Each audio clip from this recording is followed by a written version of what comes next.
오늘 주님께서 저희들에게 주신 말씀은 여호수아서 5장 1절에서 9절까지의 말씀입니다.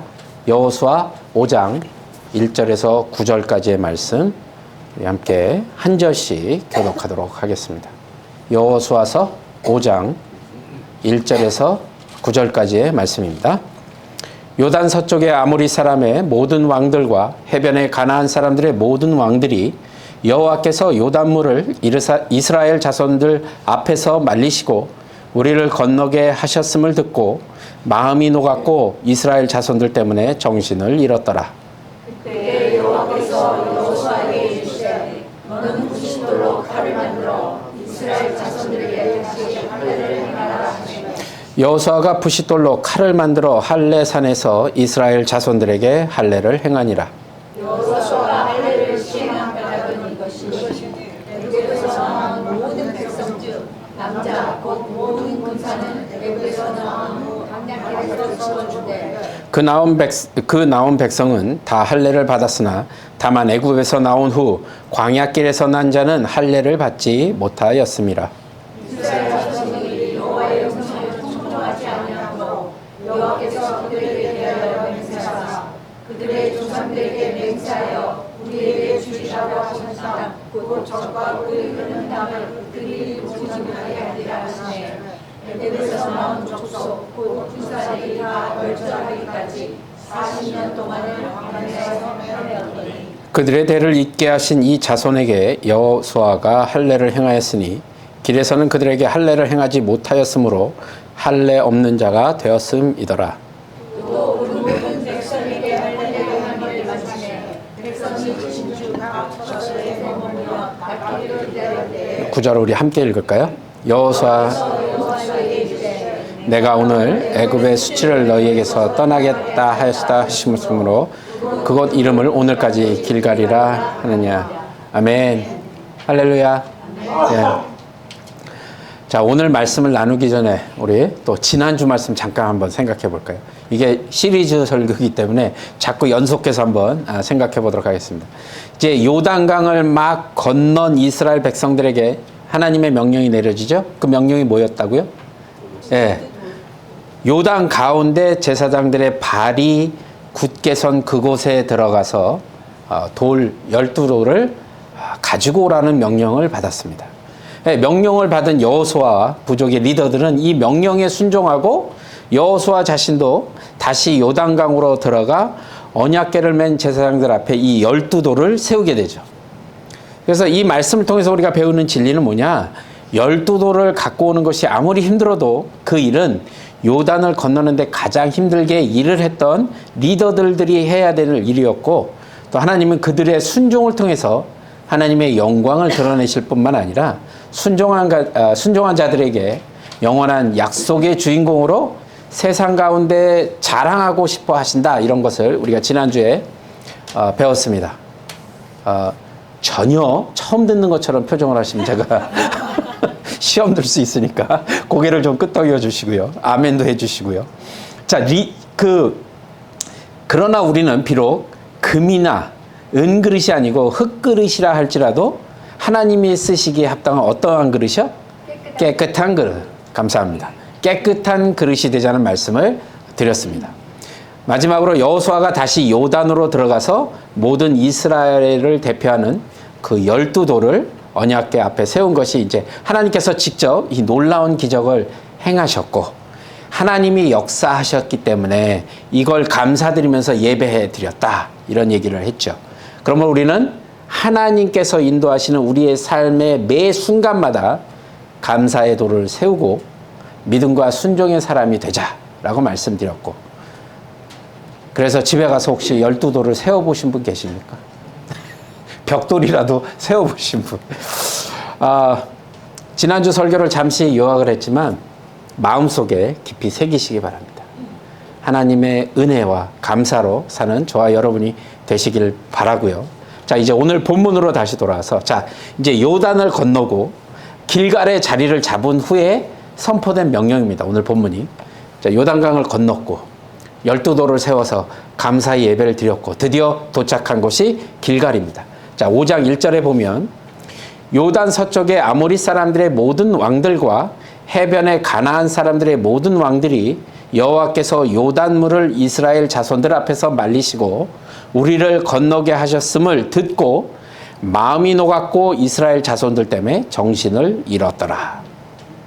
자, 1절을 보시면 요단을 건넌 이스라엘 백성들로 인해서 아모리 사람의 모든 왕들과 해변의 가나안 사람들의 모든 왕들이 여호와께서 요단을 건너게 한 소식을 들었다고 했어요. 그러니까 요단을 건너면 그 주위에 있는 모든 왕들이 그 이스라엘 백성들이 하나님께서 그 물을 마르게 하시고 그 길을 건넜다는 이야기를 들었다는 겁니다. 그 다음이 뭐라고 돼 있죠? 마음이 녹았고 이스라엘 자손들 때문에 어떻게 해요? 정신을 잃었다, 이렇게 표현이 돼 있습니다. 이게 무슨 뜻이냐면 지금 가나안 당시 가나안을 지배하고 있던 나라들이 당시 광야를 떠돌아다녔던 200만 명의 사람들이 살고 있었다는 걸 알았잖아요. 그 200만 명이 넘는 그 부족이라고 생각한 거죠. 그 민족이 그 집단으로 인해서 현재 어떤 분위기를 내고 있는지를 1절을 통해서 우리가 보여준 겁니다. 그들은 두려웠고 혼란스러웠고 이제 어떻게 해야 될지를 몰랐다고 한 겁니다. 자, 길갈에 도착했다고 그랬잖아요. 잠시 한번 지도를 보시겠습니다. 이게 왜 그런 일을 벌였는지 보시면 요단강을 건너고 길갈이 바로 아주 가까운 한 5km 정도밖에 안 돼요. 요단강에서 길갈까지가 5km. 5km면 여기서 뭐 얼마 안 되잖아요. 수완이니까 둘루스 정도? 둘루스도 안 될 수 있죠. 그 정도 거리예요. 굉장히 가까운 거리입니다. 그리고 여리고로부터는 어떻게 해요? 한 3.7km, 한 4km밖에 안 떨어져 있어요. 굉장히 가까운 곳에 있었다는 겁니다. 자, 그리고 그 주위에 있는 바닷가에 있는 그 모든 왕들이 이 얘기를 다 들은 거예요, 지금. 굉장히 가깝게 있었습니다. 길갈과 여리고, 그리고 요단강이요. 다 거기 근처에 있었습니다. 자, 이곳에 길갈이라는 곳에 이제 이스라엘 백성들이 다음의 말씀을 받기 위해 그곳에 지금 기다리고 있는 장면입니다. 그런데 2절에 이제 드디어 하나님께서 명령을 하셨는데 그 명령이 떨어졌죠. 2절 한번 같이 읽어보겠습니다. 시작. 그때에 여호와께서 여호수아에게 이르시되 너는 부싯돌로 칼을 만들어 이스라엘 자손들에게 다시 할례를 행하라 하시니. 아멘. 자, 아마도 이스라엘 백성들은요 길갈에서 꽤 오랫동안 여호와의 말씀을 기다렸을 것으로 여겨집니다. 그 전에 요단강 건널 때 우리 기억나시죠? 명령이 떨어지기가 무섭게 움직였잖아요. 자, 그런데 왜 오랫동안 기다렸다고 생각이 드냐면 2절에 보시면 그때에라고 이제 말로 시작합니다. 그죠? 그때에. 그때가 언제예요? 이스라엘 백성들이 요단강을 건넜다는 소문을 듣고 그 주변에 있던 모든 주변 열국들이 마음이 높고 정신을 잃었을 그때에라고 되어 있는 겁니다. 그때에. 자, 그러면 1절에 건넜어요. 200만 명이요. 자, 그것이 한 4km 떨어져 있는 그곳에 이야기를 전해 들은, 그죠? 그러고서 4km 정도 떨어진 길갈의 자리를 잡고 있을 때 그 주변국들까지 이 소문이 퍼지는데 얼마나 시간이 걸렸겠느냐 이겁니다. 뭐 지금이야 인터넷으로 대한민국도 지금도 실시간으로 연락이 가능하지만 저 당시에 그 이야기, 그 소문이 퍼질 때까지는 얼마나 많은 시간이 흘렀냐는 겁니다. 여러분 전보라는 거 기억하세요? 전보? 그렇다고 뭐 제가 그 전보 시대는 아닙니다. 그게 불과 40-50년 전 이야기예요. 전보로 빨리 안 되니까 전보 쳐서 그거 받고 연락하고 이게 불과 이건 지금 여러분 당시 이스라엘 때 이 소문이 그 주변국에 퍼지려면 얼마나 많은 시간이 걸렸겠냐는 겁니다. 아까 지도 기억나시죠? 자, 그 성경은 요단강을 건너서 이스라엘에 대한 소문이 가나안 전 지역에 특히 그 해변까지 전달되기까지는 꽤 시간이 걸렸을 것이라는 것을 우리가 지도를 보면 알 수 있죠. 그래서 성경은 그 시간의 개념을 우리들에게 이야기해 주는 겁니다. 그리고 2절에 그때라는 말로 시작하고 있는 거예요. 자, 그러므로 우리는 2절 길갈에서 자리를 잡고 오랜 시간, 꽤 오랜 시간을 기다린 후에 떨어진 명령이라는 것을 머릿속에 기억하시고 이 말씀을 이제 이해해야 될 것입니다. 자, 여기까지 이제 말씀을 이해하셨죠? 꽤 오랜 시간 동안 길갈에서 기다리고 있다가 명령을 받았습니다. 길갈이 여리고에서 굉장히 가까웠잖아요. 아까 지도 보시면. 자, 길갈에서 자리를 잡고 하나님의 말씀을 기다린 시간이 어느 정도 오래 걸렸는지를 우리가 이해할 필요가 있어요. 자, 이렇게 말씀을 이해했기 때문에 우리는 오늘 본문이 말하는 아주 중요한 문제에 이제 접근하게 됩니다. 우리는 오랜 기다림 이후에 들려오는 새로운 명령에 대해서 기대감을 갖고 있습니다. 자, 이스라엘 백성은 아마도 하나님께서 주시는 다음 명령이 굉장히 기다려졌을 겁니다. 가나안 정복과 관련된 것, 약속의 땅. 하나님께서 이제 우리를 건너게까지 해주셨으니, 자, 이제는 돌격 앞으로. 이제 명령만 떨어지면 바로 움직일 수 있는 아주 사기가 충만했을 겁니다. 그죠? 왜냐하면 하나님의 은혜를 방금 전에 경험했잖아요. 그 요단 강물을 몇 킬로나 되는 그 4m 깊이에 4m 깊이에 몇 킬로 되는 그 요단 강물이 확 줄어들면서 자신들이 건넜던 그 경험들이 있잖아요. 하나님께서 인도해 주시겠구나. 자, 이젠 약속의 땅 가나안을 향해 갈 때 하나님께서 뭔가 명령을 내리시면 자, 출발! 이렇게 마음을 먹는 그런 상태였을 거라는 거죠. 그러면 다음 명령은 분명히 가나안에 이미 살고 있던 그 민족들과 전쟁을 하게끔 만드실 거야. 자, 준비하고 있자. 딱 이런 거죠. 그런데 하나님의 명령은 우리들의 보편적인 생각과는 전혀 다른 말씀을 지금 하고 있는 겁니다. 2절에 그때의 여호와께서 여호수아에게 이르시되 너는 부싯돌로 칼을 만들어 이스라엘 자손들에게 다시 할례를 행하라 하시매. 이스라엘 백성들에게 내려진 명령이 뭐라고요? 할례를 하라고요. 이 할례가 영어로는 circumcision이라 해서 남성의 성기의 표피를 벗어내는 소위 말하는 포경 수술을 얘기하는 겁니다. 이 이스라엘 백성에게 할례가 왜 이렇게 중요했냐면요. 할례는 하나님이 이스라엘을 언약의 백성으로 삼겠다고 하는 약속의 증표였기 때문에 굉장히 중요했습니다. 그러니까 우리가 지지난달 우리가 묵상했던 갈라디아서가 그때 뭐 갖고 그렇게 난리를 쳤죠? 할례 얘기 많이 했었잖아요. 왜 이게 이렇게 중요할까? 왜냐하면 이게 하나님의 이스라엘 백성을 언약의 백성으로 삼겠다는 증표라는 거예요. 그러니까 되게 신경을 많이 쓴 거라는 거죠. 창세기 17장 9절, 10절, 그리고 14절에 보면 이 얘기가 나와 있습니다. 9절, 10절 우리 함께 읽어보겠습니다. 시작. 하나님이 또 아브라함에게 이르시되 그러면 너는 내 언약을 지키고 내 선소대대로 지키라. 너희 중 남자는 다 할례를 받으라. 이것이 너와 너희와 너희 후손 사이에 지키리라. 네, 언약이니라. 아멘. 자, 14절은요. 할례를 받지 아니한 남자 곧 그 양피를 베지 아니한 자는 백성 중에서 끊어지리니 그가 내 언약을 배반했음이니라. 아멘. 하나님의 언약의 백성이 된다고 하는 것. 그래서 반드시 할례를 행해야 된다는 겁니다. 아주 중요한 명령이에요. 그죠? 근데 오늘 본문 5절에서 알려주는 것처럼 실제로 40년 전, 요 당시 40년 전 애굽에서 나온 이스라엘 백성들은 할례를 다 받았습니다. 나올 때요. 이미 살고 있을 때 할례를 다 받았어요. 자, 그런데 광야에서 출생한 자들은 할례를 받지 않았다는 겁니다. 이해되시죠? 애굽에서 나와서 광야에서 출생한 자들이 있을 거 아니에요. 그 자들은 아직 출생한 자들은 할례를 받지 못했기 때문에. 할례가 하나님과의 그 언약의 백성이라는 의식에서 매우 중요한데, 중요한 건 아는데, 그런데 지금 이 할례를 행하라는 명령은 지금 현 상황하고는 맞지 않은 명령이라는 거예요.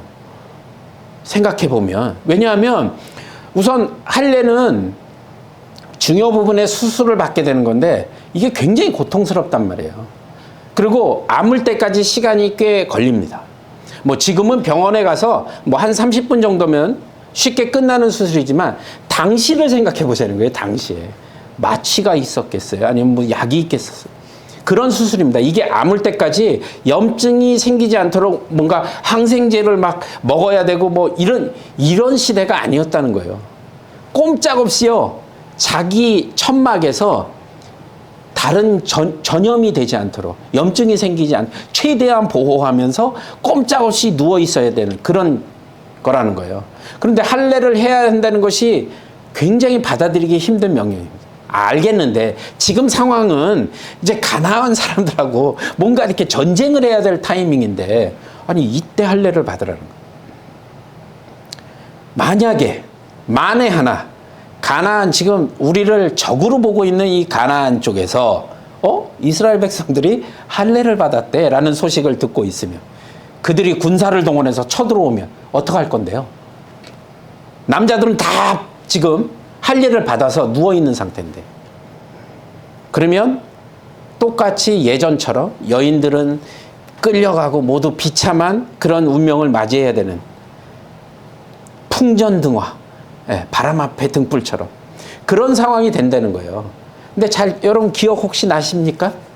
창세기 34장에 야곱의 딸 디나가요, 세겜 성읍으로 와서 성읍의 딸들을 보려고 마을로 갔어요. 세겜 마을로 가갖고 세겜, 하몰의 아들 세겜에게 성폭행을 당합니다. 그 마을을 구경 갔다가 그 일 때문에 세겜은 디나와 혼인을 하고 싶어서 무엇이든지 원하는 대로 주겠다고 약속을 해요.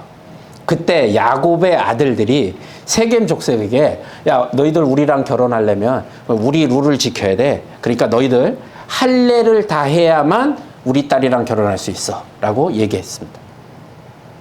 그리고 할례를 받고 고통이 가장 심하던 3일째에 시므온과 레위가 그쪽으로 쳐들어가서요, 모든 남자들을 죽이고 그 땅의 소유를 다 뺏었던 사건이 창세기 34장입니다. 자, 이 얘기를 이스라엘 백성들이 알까요, 모를까요? 알죠. 근데 지금은 반대 상황이 될 수도 있다는 겁니다. 자기들이 할례를 받고 누워 있을 때 가나안 족속들이 쳐들어오면 그 예전에 세겜에서 있었던 그 일이 반대로 일어날 수 있다는 생각을 왜 안 했겠냔 말이에요. 그러니까 지금 하나님의 언약의 약속의 증표인 거는 우리가 알겠는데, 지금 타이밍상 하나님 요거 조금 안 좋은데요? 왜 이렇게 생각할 수 있었을 거란 말이죠. 아니 이거 어떻게 지금 우리 딸을 할례를 하라고 그러시는 거지? 그러다 진짜 쳐들어와서 우리 어떡하라고? 아니 뭐 앉아서 죽으란 얘기도 아니고 이게 뭐 하시는 거지 지금? 이걸 어떻게 우리가 순종해야 되지? 라고 생각했겠죠. 우리가 생각하는 일반적인 상식도 그래요. 저와 여러분들도 지금 번뜩 드는 생각이, 이건 좀 무리가 아닐까? 이런 생각이 들겠죠. 그런데 우리가 살다 보면요, 도저히 이해할 수 없는 이런 상황에 처할 때가 저와 여러분들에게도 있다는 겁니다. 말도 안 되는 상황이요. 여호수아에게나 이스라엘 백성에게나 또한 우리에게나 이 할례라는 어떤 할례를 행하라는 이런 명령은 분명히 죽음과 같은 어떤 결단을 요구하는 그런 명령이 아닐까, 이런 얘기입니다. 그게 이스라엘 백성뿐만이 아니라 저와 여러분들의 삶에서도 충분히 일어날 수 있는 일이라는 거죠. 아니 지금 당장 눈앞에 놓여있는 적들을 공격할 수 있게 지금 막 은혜를 막 받아서 그 굉장한 일들을 겪고 나서 막 사기가 충만해 있을 때, 이럴 때 쳐들어가야죠. 한참 지금 막 올라왔을 때. 적들이 이미 아까 1절에 뭐라 그랬어요? 그 소문을 듣고 지금 완전히 그냥 떨고 있다고 그러잖아요. 요럴 때 가면 그쪽에서는 이미 사기가 확 죽은 상태고 우리는 사기가 충만할 때 쳐들어가면 되는 거 아니에요. 너무 좋은 기회죠. 그런데 하나님께서 할례를 하라고 명하시니까 도저히 이해할 수가 없는 겁니다. 할례를 행하고 있는 동안 적들이 공격해오면 꼼짝없이 죽는 거라니까요. 그런데 이런 고통을 감수해야 하고 피눈물을 쏟아내야 하는 일이 생길 수 있다. 그럼에도 왜 하나님은 우리에게 그 상황에서 할례를 행하라고 하시냐는 겁니다. 자, 오늘 본문을 통해서 저와 여러분들이 이 마음을 한번 이해하고 또 은혜를 나눠보도록 하겠습니다. 첫 번째, 하나님의 뜻은요, 하나님은 우리 인생에서 영적인 쉼표를 갖게 하시기를 원하십니다. 자, 생각해 봅시다. 이스라엘 백성들이 요단을 건너서 길갈까지 갈 때까지의 그 경험이 아주 매우 놀라운 경험이었잖아요. 그리고 잔치 분위기였을 겁니다. 그죠? 눈앞에 강이 범람하고 막 깊고 넓은 그 강이 말라서 건너가고, 또 여리고의 백성들이나 그 주변에 있는 왕들이 두려워 떨고 있다는 소식도 우리가 들을 수 있고, 자, 이제 쳐들어가면 우리가 모든 걸 해결할 수 있는 그런 분위기잖아요, 지금. 의기양양하고 사기 충만한 그런 기운이 하늘을 찌르는 그때, 당장 오늘이라도 명령이 떨어지면 여리고성을 함락하는 것은 시간 문제다, 이건. 바로 그때 하나님께서 할례를 명하셨고, 할례를 행하는 동안 잠시 쉬어야 될 수밖에 없었습니다. 그런 모든 흥분된 마음이나 이런 것들을 다 접어야 됐죠. 아니, 오히려 쉬고 있는 동안 적들이 공격할 수 있는 빌미를 제공한 것이 돼버렸습니다. 이때 이들은 자기들의 의지와 관계없이 무조건 쉬어야 되는 상황에 놓인 거죠. 할례를 받아야 되니까. 바로 하나님께서는 이 쉼을 통해 우리와 교제하기를 원하신다는 겁니다. 여러분, 바쁘고 분주하게 지금 살아온 삶이에요. 여러분들 모두가. 미국에 와서 뒤도 안 돌아보고 진짜 열심히 일했고요. 막상 뒤를 샥 돌아보니까 뭐 하나 제대로 된 게 없는 것 같은 거예요. 이런 생각 혹시 드신 적 없으십니까? 자녀들도 잘 키워보겠다고, 내가 니들 때문에 이민 왔는데 막 이러면서 애쓰고 수고했는데, 얘네들은 도대체 우리 마음을 알아주는지 모르는지 지들 멋대로 사는 것 같기도 하고, 또 뭐 아시잖아요. 페이먼트 한번 밀리기 시작하면 막 엄청난 스트레스를 받게 되고, 막 어떤 분들은 집도 뺏기기도 하고요. 또 잘 가던 자동차가 갑자기 중간에 서버리고, 그거 수리비로 차라리 한 대 사면 될 걸, 막 이 정도로 돈이 많이 들어가고요. 이게 뭔가 지치고 한탄하고 있었을 때 우리는 어떤 기분이 들으셨을까요? 이때 하나님께서는 우리에게 잠시 쉼표를 갖자고 말씀하고 계시다는 겁니다.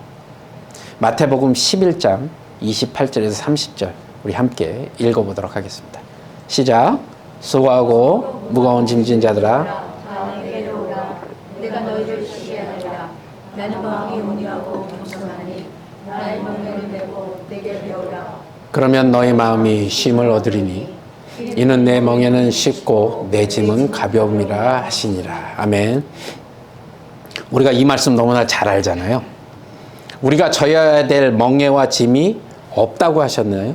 아니요, 그렇진 않아요. 그러나 주님 앞에 그 멍에와 짐을 주님 앞에 맡기고 주님과 함께 걸어갈 때 쉼을 얻는다는 그런 말씀입니다. 주님과 함께 할 때.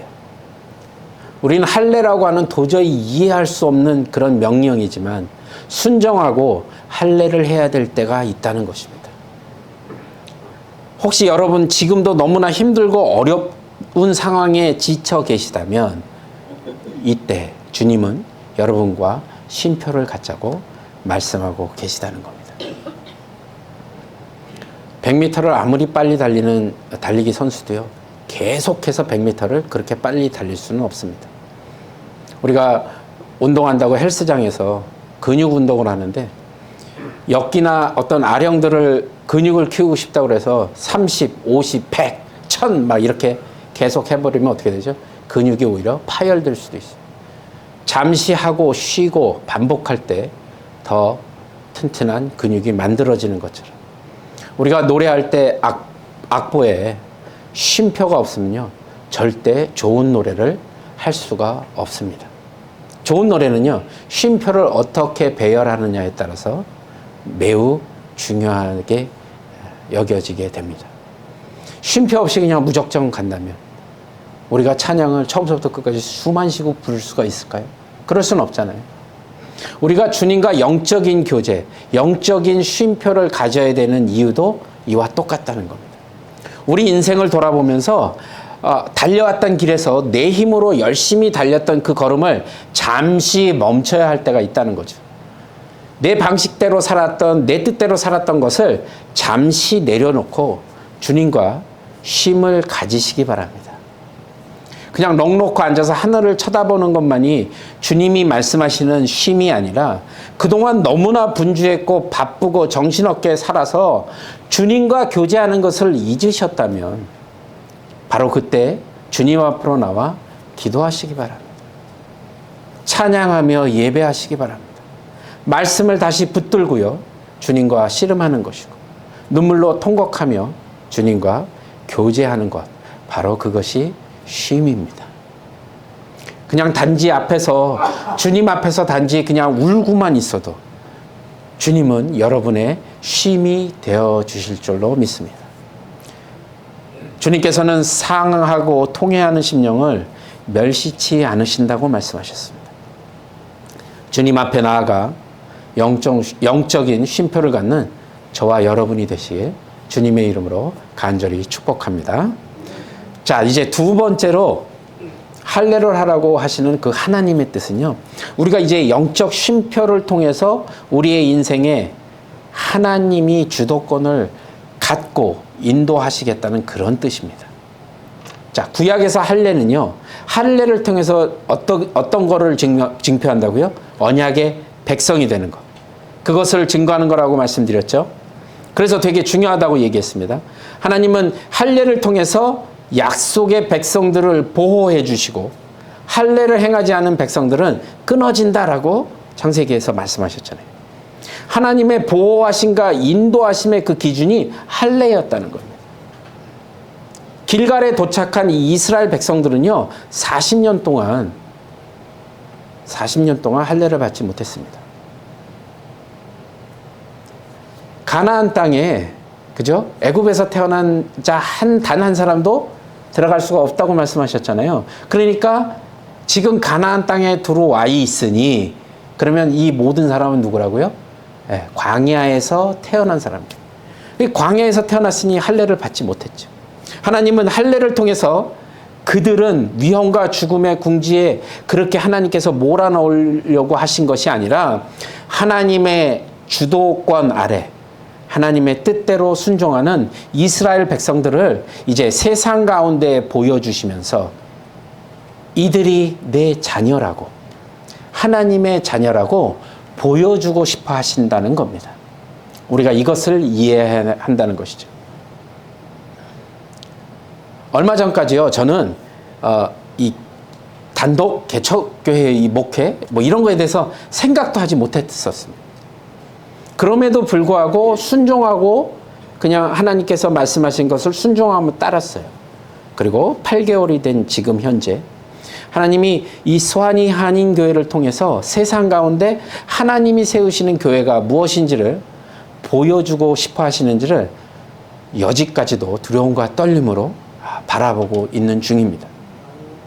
자, 우리의 삶에서도요, 되지 않는 일이 너무 많이 있지 않습니까? 내 뜻대로 되지 않는 것. 상식을 뛰어넘고 이해되지 않고 답답하고 아무런 일도 스스로 할 수 없는 무능력한 인생인 것 같고, 돈도 없고 몸도 약하고, 그런데 막상 닥친 일은 해결해야 되고, 그때 영적 쉼표를 삶에서 찍고 다시 주님 앞에 나와 우리는 하나님께 우리의 모든 주도권을 내드려야 한다는 겁니다.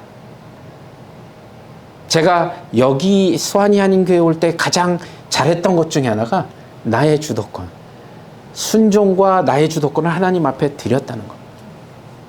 하나님께서 우리의 주도권을 갖고 싸우시겠다고 말씀하시는 겁니다. 저 대신해요. 여러분 대신해요. 하나님께서 직접 나서시겠다는 얘기입니다. 그러니까 우리는 모든 주도권을 하나님께 위임해야 한다는 것이죠. 하나님께 주도권을 내어드린다는 것은 반석 되시는 주님 위에 세우는 집과 같다. 이렇게 표현합니다, 성경.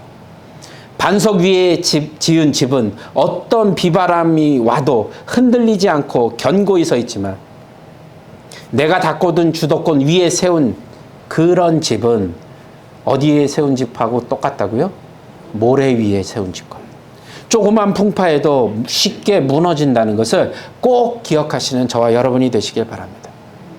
오늘 본문이 이 주도권을 내어드리는 것이 무엇인지를 여호수아의 순종을 통해서 또 마지막으로 하나의 메시지를 우리에게 보여주시는데, 그것이 바로 부싯돌로 칼을 만들어 할례를 행하라 라고 말씀하셨다는 겁니다. 왜 잘 되는 칼들이 있었을 텐데 굳이 부싯돌로 하라고 하셨을까? 영어로 이 부싯돌을 플린트라고 하는데, 이 단단한 그 규질의 퇴적암으로 되어 있는 것을 부싯돌로 사용합니다. 이 돌이 힘을 받아서 깨지면 잘게 깨지기 때문에 굉장히 날카로운 조각으로 깨지게 되죠. 그래서 예전에는 그 깨진 돌로 칼과 창 등을 화살촉으로 사용하기도 했었습니다. 이 날카로운 칼이 없었던 것도 아닐 텐데 왜 하필이면 부싯돌을 사용하라고 하셨을까? 성경에는요, 보시면 예수 그리스도를 상징하거든요. 돌이요. 성경에서 돌. 예수님께서도 친히 자신을 뭐라고 가리키셨냐면 건축자의 버린 돌이 모퉁이의 머릿돌이 되었다라고 말씀하십니다. 본인 스스로를 돌에 비유하십니다. 고린도전서 10장 4절입니다. 우리 함께 한번 읽어볼게요. 시작. 다 같은 신령한 음료를 마셨으니 이는 저희를 따르는 신령한 반석으로부터 마셨으니 그 반석은 곧 그리스도시다. 아멘. 예, 스스로 반석이라고 하셨잖아요. 성경은 돌이 곧 예수 그리스도를 상징한다는 거죠. 그러니까 부싯돌을 깨뜨려 할례를 행했다고 하는 이 메시지는 아주 놀라운 영적인 메시지를 우리에게 전해줍니다. 우리의 구원 되시는 산돌이신 예수님이 직접 깨어져 주셔서 이스라엘의 주도권이 되어주시겠다라고 지금 말씀하신 겁니다. 예수 그리스도는 하늘의 영광과 본체를 버리고 깨어지셔서 십자가에서 죽으심으로 모든 인류의 구원의 길이 되어주셨습니다. 믿으시죠? 예, 오직 예수 그리스도를 믿고 고백하는 모든 백성들의 구원이 되어주시고 주도권의 주인이 되어주신다는 말씀입니다. 부싯돌이 되어주셔서 직접 자신을 깨뜨려 이스라엘 백성들의 인도자가 되어주신다는, 바로 우리 삶의 인도자가 되어주신다는 그 그리스도를 바라보시며 사는 저와 여러분이 되시길 바랍니다. 여전히 우리가 부싯돌이 깨어진 것처럼 내가 깨어져야 될 자아가 있고요. 내 죄악을 깨어져야 되고요. 내 생각이 깨져야 되고요. 나의 교만이 깨져야 할 것이 있습니다. 아직도. 자, 할례를 행한 그곳에서 하나님과 영적 쉼표를 갖는 것 또한 내가 부싯돌이 깨지는 것처럼 깨져야 한다는 것이죠. 믿음으로 순종함으로 주도권을 하나님께 내어드리는 여전히 내가 깨어져야 될 부싯돌이 있음을 우리는 스스로 인정하고 주님께 모든 주도권을 내어드려야 한다라는 말씀을 하고 있는 겁니다. 우리가 이렇게 결단할 때 오늘 본문인 여호수아 5장 9절에는 이렇게 말씀하십니다. 같이 읽어볼게요. 내가 오늘 애굽의 수치를 너희에게 떠나게 하였다 하였으므로 그곳 이름을 오늘까지 길갈이라 하니라. 아멘. 자, 이렇게 기록하신 것처럼 우리의 모든 수치와 염려와 아픔과 상처를 우리 삶에서 떠나가게 하시는 주님을 경험하는 축복의 주인공이 되실 것을 믿습니다. 저와 여러분이 이 주인공이 꼭 되셔야 되고, 부싯돌이 되어서 자신을 깨워주신 예수님의 그 순종처럼 여러분의 삶에도 날마다 주 안에서 쉼을 갖고 여러분이 깨져야 될 그 부싯돌을 깨며 주님 앞에 여러분의 인생을 드리는 믿음의 성도들이 되시기를 주님의 이름으로 간절히 축원합니다.